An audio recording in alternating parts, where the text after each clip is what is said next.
এখানে আমরা আসছি প্রধান উপদেষ্টার আকর্ষণ করতেছি যে তিনি আমাদের দাবিটা মেনে নেবেন। তিনি আমাদেরকে সব দিচ্ছেন, ভাত দেন, মাংস দেন, চাল দেন, ডাল দেন, শাক দেন, সবজি দেন। প্রত্যেকটা জিনিসের সাথে মশলা আছে। মশলা না হলে আপনার ওই খাবার কখনো পরিপূর্ণ হবে না। সুতরাং আমাদের জুলাই স্বীকৃতি যদি আমরা না পাই তাইলে কি হইল? আমরা কার জন্য যুদ্ধ করলাম? কার জন্য জীবন দিলাম? কার জন্য আমরা এই ক্ষমতাটা বসাইলাম? আমাদের প্রধান উপদেষ্টার প্রতি আমাদের দৃষ্টি আকর্ষণ, আমাদের জুলাই স্বীকৃতি আমাদেরকে দিন, আমাদের বাঁচার অধিকার দিন। এই হলো আমাদের দাবি। আর আমাদের দাবি না মানা হওয়া পর্যন্ত আমরা এই সমগ্র বাংলাদেশ যোদ্ধারা যেরকম স্বৈরাচার হাসিনাকে এই দেশ তাড়া করেছি, সুতরাং প্রধান উপদেষ্টার প্রতি আকর্ষণ, আপনার মান সম্মান পুরো বিশ্বে আপনার মান সম্মান আপনি নষ্ট করবেন না।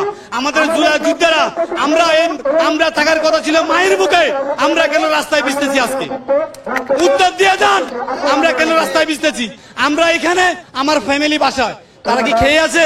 আমার জন্য এখন না খেয়ে তারা বসে আছে।